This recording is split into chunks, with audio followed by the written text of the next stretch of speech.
अब हामीहरू cash paid to supplier यसको बारेमा बुझौँ। त भन्नुको मतलब बिजनेसले जुन पार्टीसँग सामान किन्छ हो त्यो पार्टीलाई चाहिँ नै हामीहरू सप्लायर भन्छौँ। क्लियर छ कुरा? त भन्दाखेरि सप्लायरसँग बिजनेसले दुई किसिमले सामान किन्न सक्छ, कि त नगदमा किन्छ नत्र भने उधारोमा किन्छ हो।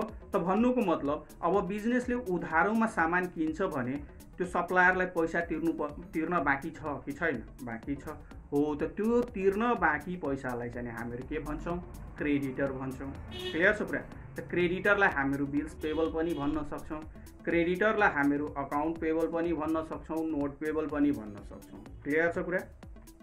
त्यसपछि यस अन्तर्गत पर्ने पोइन्टहरू। त फर्स्ट पोइन्ट हाम्रो COGS पर्छ।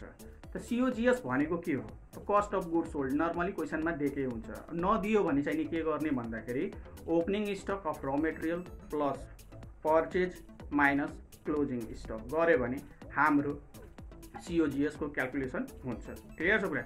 त अब यहाँ हेरौँ, फर्स्ट पोइन्ट हाम्रो COGS भयो, सेकेन्ड पोइन्ट हाम्रो क्रेडिटर भयो, थर्ड पोइन्ट भनेको हाम्रो इन्भेन्ट्री भयो र लास्ट पोइन्ट भनेको डिस्काउन्ट रिसिभ भयो।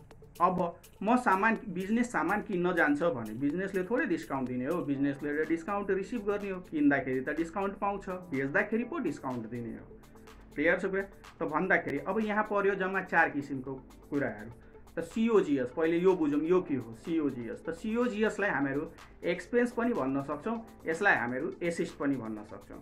त एसिस्टसँग क्यासको कस्तो रिलेसन छ अथवा एक्सपेन्ससँग क्यासको कस्तो रिलेसन छ भन्दाखेरि इनडाइरेक्ट रिलेसन छ।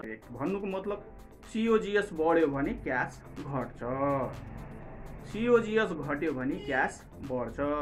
अब क्यास फ्लोको क्वेसनमा नर्मली COGS त बढेकै हुन्छ। क्लियर छ कुरा? त्यसै गरी अर्को पोइन्ट हेरौँ, क्रेडिटर। त क्रेडिटर भनेको के हो भन्दाखेरि यो हाम्रो लाइबिलिटी हो। त लाइबिलिटी बढ्यो, लाइबिलिटी र क्यासको बिचमा कस्तो रिलेसन छ भन्दाखेरि डाइरेक्ट रिलेसन छ। भन्नुको मतलब लाइबिलिटी बढ्यो भने क्यास पनि बढ्छ, लाइबिलिटी घट्यो भने क्यास पनि घट्छ। क्लियर छ कुरा?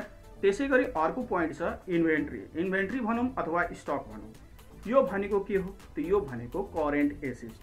के हो? Current assist. त एसिस्ट र क्यासको बिचमा कस्तो रिलेसन छ भन्दाखेरि इनडाइरेक्ट रिलेसन छ। इनडाइरेक्ट भन्नुको मतलब एसिस्ट बढ्यो भने क्यास घट्ने भयो, एसिस्ट घट्यो भने क्यास बढ्ने भयो।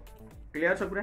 त्यसै गरी लास्ट पोइन्ट के छ भन्दाखेरि डिस्काउन्ट रिसिभ। अब यहाँ डिस्काउन्ट रिसिभ भनेर के बुझिरहेछौँ हामीहरू? इन्कम हो भाइ, सिम्पल। त इन्कम बढिरहेछ, इन्कम बढ्यो भने क्यास पनि बढ्ने भयो। क्लियर छ कुरा?